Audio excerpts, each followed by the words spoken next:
Maharaja gold and diamonds, toll junction, Edappally, Palluruthy, Tripunithura, Kalady, Eramalloor, Aroor Palli, Thuravoor, Thrissur.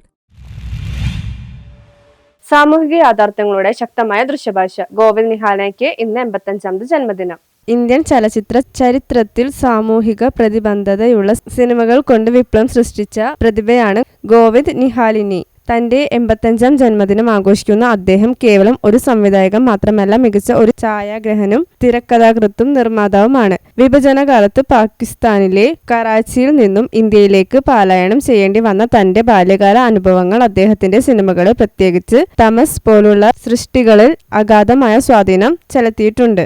Shyam ബെന്നഗലിന്റെ കീഴിൽ ഛായാഗ്രഹണമായി cinema സംവിധാനം ആരംഭിച്ച അദ്ദേഹം അങ്കുർ, നിഷാദ തുടങ്ങിയ ക്ലാസിക് സിനിമകളിൽ ദൃശ്യഭാഷ ഒരുക്കി.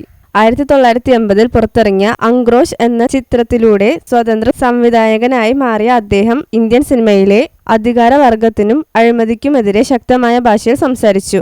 ഓം പുരിയുടെ കരിയറിലെ ഏറ്റവും മികച്ച വേഷങ്ങളിൽ ഒന്നായ അർദ്ധസത്യയിലൂടെ പോലീസ് സംവിധാനത്തിലെ ആന്തരിക സംഘർഷങ്ങൾ പുറത്തു കൊണ്ടുവന്നു. പത്മശ്രീ ഉൾപ്പെടെ നിരവധി ബഹുമതികൾ നേടിയ അദ്ദേഹം തന്റെ സിനിമകളിലൂടെ ഇന്നും സാധാരണക്കാരന്റെയും അടിച്ചമർത്തപ്പെട്ടവന്റെയും പക്ഷത്താണ് നിന്നത്. വാണിജ്യ സിനിമയിലൂടെ ചട്ടകൂട്ടിൽ ഒതുങ്ങാതെ യാഥാർത്ഥ്യങ്ങളോട് ചേർന്ന് നിൽക്കുന്ന അദ്ദേഹത്തിന്റെ ശൈലി ഇന്നും ചലച്ചിത്ര വിദ്യാർത്ഥികൾക്ക് ഒരു പാഠപുസ്തകമാണ്. കരിയറിന്റെ അവസാന ഘട്ടത്തിലും സാങ്കേതിക വിദ്യയെ നെഞ്ചേറ്റിയ അദ്ദേഹം മറാഠി സിനിമകളിലേക്കും അനിമേഷൻ ചിത്രങ്ങളിലേക്കും തന്റെ തട്ടകം വ്യാപിപ്പിച്ചു.